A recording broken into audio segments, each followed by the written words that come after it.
नमस्कार, आप देख रहे हैं YF न्यूज। मैं आपके साथ अक्षिता मौर्य। आइए रुक करते हैं खबर की ओर। यूपी में नहीं बनी सपा और कांग्रेस की बात, अखिलेश यादव ने कर दिया बड़ा ऐलान।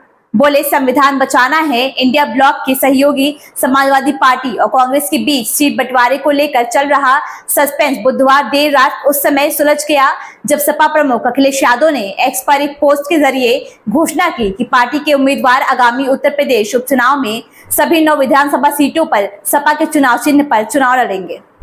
इस घोषणा से कांग्रेस को बड़ा झटका लगा। इससे स्पष्ट हो गया कि इंडिया ब्लॉक के सहयोगी सीट बंटवारे पर आम सहमति बनाने में विफल रहे हैं। अखिलेश ने एक्स पर लिखा कि बातचीत की नहीं, जीत की है। इस रणनीति के तहत इंडिया गठबंधन के संयुक्त प्रत्याशी सभी 9 सीटों पर समाजवादी पार्टी के चुनाव चिन्ह साइकिल के निशान पर चुनाव लड़ेंगे। उन्होंने आगे कहा कि कांग्रेस और समाजवादी पार्टी एक बड़ी जीत के लिए एकजुट होकर कंधे से कंधा मिलाकर साथ खड़ी है। इंडिया गठबंधन इस उपचुनाव में जीत का एक नया अध्याय लिखने जा रहा है। उन्होंने कहा कि कांग्रेस पार्टी के शीर्ष नेतृत्व से लेकर बूथ स्तर तक के कार्यकर्ताओं के साथ आने से समाजवादी पार्टी की शक्ति कई गुना बढ़ गई है। सपा नेता ने दावा किया कि इस अभूतपूर्व सहयोग और समर्थन से 9 विधानसभा सीटों पर इंडिया गठबंधन का एक कार्यकर्ता जीत का संकल्प लेकर नई ऊर्जा से भर गया है। उन्होंने कहा कि ये देश का संविधान, सौहार्द और पीडीए का मान सम्मान बचाने का चुनाव है। इसीलिए हमारी सबसे अपील है, एक भी वोट न घटने पाए, एक भी वोट न बंटने पाए। देश हित में इंडिया गठबंधन की सद्भाव भरी ये एकता और एकजुटता आज भी नया इतिहास लिखेगी और कल भी।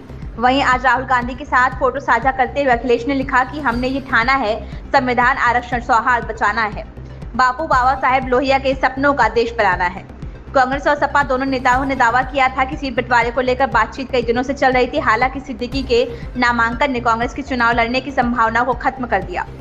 गौरतलब है कि सपा ने 13 नवंबर को होने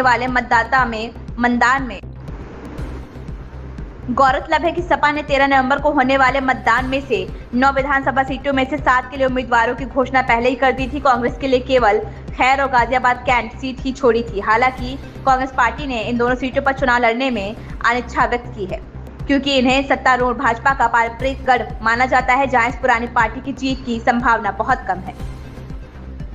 इस खबर में बस इतना ही। बने रहिए YF न्यूज के साथ।